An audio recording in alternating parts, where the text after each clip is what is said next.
Baik, kita lanjutkan dialog saya ke Mas Adi. Mas Adi melihatnya tadi sudah disampaikan dari Bang Riza, kemudian Bang Doli sebenarnya setuju-setuju saja dan sudah sempat juga diungkapkan begitu beberapa nama.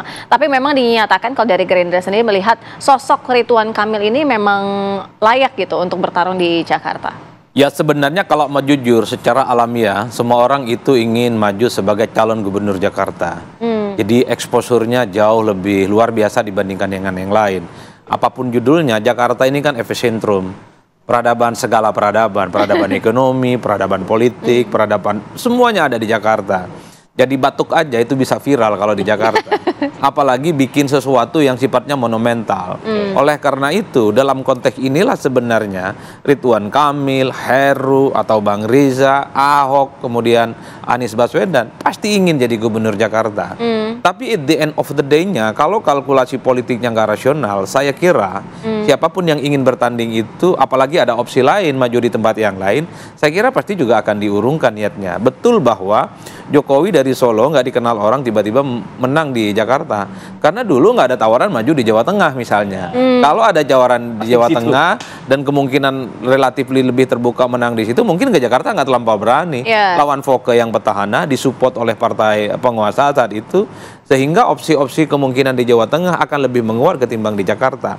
Dalam konteks itulah sepertinya memang dulu ketika dipersepsikan Anies nggak akan maju ke Jakarta, Ahok nggak muncul lagi namanya, atau nama-nama lain yang besar dikaitkan dengan Pilkada Jakarta itu tidak muncul, Anies memang jadi satu-satunya orang yang kemudian jadi pusat perhatian, the one and only. Kalau Ridwan Kamil yang maju, tak ada Anies, tak ada Ahok, dan tak ada yang lain, kemungkinan akan menang.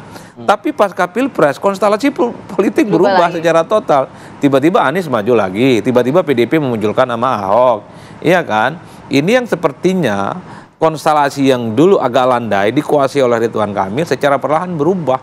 Jadi basis-basis loyalis Anies, Ahok ini sedang bermunculan di mana-mana dan semakin mengeras. Jadi kalkulasi semacam inilah sepertinya yang dihitung betul oleh Golkar. Kok rasa-rasanya kalaupun toh Ridwan Kamil dapat rekom untuk maju di Jakarta juga, jika dihadap-hadapkan dengan Anies dengan yang lain, agak sulit untuk memenangkan pertarungan. Oleh karenanya diesklus kembali ke Jawa Barat. Kayaknya lebih realistis di Jawa Barat deh. Kalau Jakarta, marilah runding yang lain, kan kira-kira begitu. Tapi sekali lagi, ketika Golkar ada di situ, Gerindra, PAN, dan Demokrat dalam KIM, jadi keputusan politik atas nama KIM tidak bisa lagi atas nama partai per partai, tapi atas nama kepentingan kolektif dan kolegial. Dalam konteks itulah independensi partai itu diserahkan pada kepentingan politik bersama. Ini yang rumit, yang sepertinya sedang dihitung betul oleh Golkar dan Gerindra khusus. Baik, saya ingin ke Bang Doli. Bang Doli, kita kan ngomongin Ridwan Kamil nih, soal dia mau pilih Jakarta atau Jawa Barat. Tapi dari RK-nya sendiri sebenarnya apa sih keinginannya? Jangan-jangan dia memang pengen ke Jakarta karena untuk mengejar sesuatu yang lebih besar nantinya di ujung jalan ke depan begitu. Bang Doli. Ya, yang paling tahu hati dan keinginannya Ridwan Kamil ya Ridwan Kamil sendiri ya. Tetapi kan dia pengen Jakarta. Iya, nanti tapi kan begini, seorang kader ya, sebuah partai politik tentu kan harus juga nanti akhirnya mengikuti keputusan partai ya gitu. Nah, kemarin memang di awal-awal itu ya Ridwan Kamil juga punya punya keinginan juga. Nah, makanya kan kami nggak sembarangan ya, artinya mengeluarkan surat tugas kepada seseorang di dua tempat itu kan artinya sudah ada pembicaraan. Kalau orang yang bersangkutan itu tidak mau di awal mengatakan udah saya fokus di Jawa Barat saja ya, mungkin kan cuma Jawa Barat saja. Tapi waktu itu saudara Kamil juga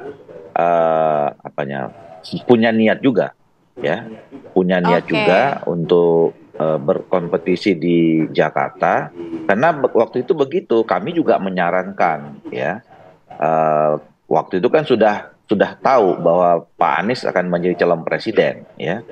Asumsi kita waktu itu ya ini pasti akan semuanya back to zero ya, jadi semuanya balik dari awal lagi, nol, nggak ada petahana dan segala macam seperti itu loh. Makanya kita coba dulu deh Pak Ridwan Kamil di Jakarta. Mudah-mudahan sukses yang terjadi di Jawa Barat itu bisa diulangi di Jakarta gitu. Nah, tapi sekali lagi ya situasi 6 bulan yang lalu kan tentu berbeda dengan hari ini. Jangankan 6 bulan yang lalu, mungkin 2 hari yang akan datang juga mungkin akan berbeda situasinya. Nah, itu yang kemudian kami kembali menyampaikan kepada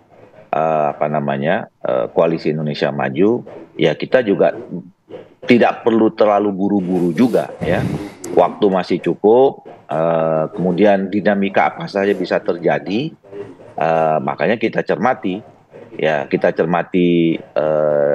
langsung dinamika masyarakat baik di Jakarta maupun di Jawa Barat. Kemudian kita lihat juga konstelasi politik baik di nasional maupun kemudian di daerah masing-masing gitu. Dan nanti juga kita lihat hasil surveinya yang terakhir seperti apa ya. Ini kan masih banyak ya. Jadi perubahan-perubahan itu kan yang namanya juga politik. Bukan day to day saja, tapi second to second bisa terjadi. Makanya kita lihat aja nanti perkembangannya seperti apa. Oke, Bang Riza menanggapi. Kayaknya yang tahu hatinya cuma RK. Barangkali Gerindra juga sudah sempat ngobrol sama RK soal keinginannya ini. Ya. Siapa tahu, Bang. Awalnya justru dari Partai Golkar. Oke. Kan? Ketika Partai Golkar merekomendasikan atau memberi surat tugas ya, sila Partai Golkar, Kang Emil ini diberi tugas di Jawa Barat dan di Jakarta. Dan di Jakarta ada beberapa nama, diantaranya Ketua DPD Golkar nih, yaitu Bang Jaki Iskandar, itu juga harus diperhitungkan, dimunculkan ya. Belakangan malah ada nama Bang Erwin Aksa di Jakarta. Itu kan justru dari internal Golkar, bukan dari Gerindra. Nah, Gerindra sendiri melihat lebih kepada sosok Kang Emil sendiri yang tadi saya sampaikan berkali-kali kenapa Bang Dasko ya kan teman-teman di Gerindra pimpinan melihat Kang Emil ini punya peluang, memang berprestasi.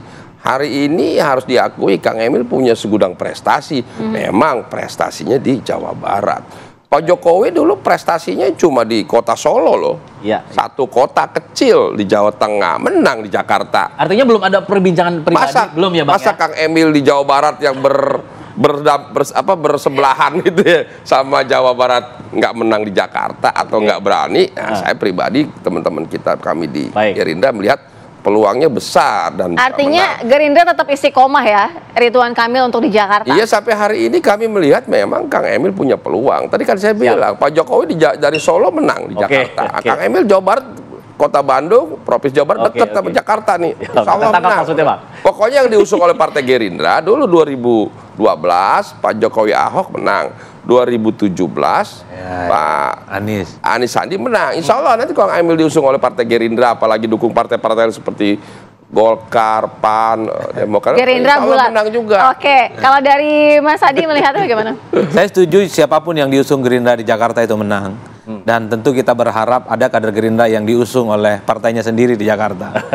Kan itu jauh lebih bagus kan. Kader sendiri diusung sendiri dan menang.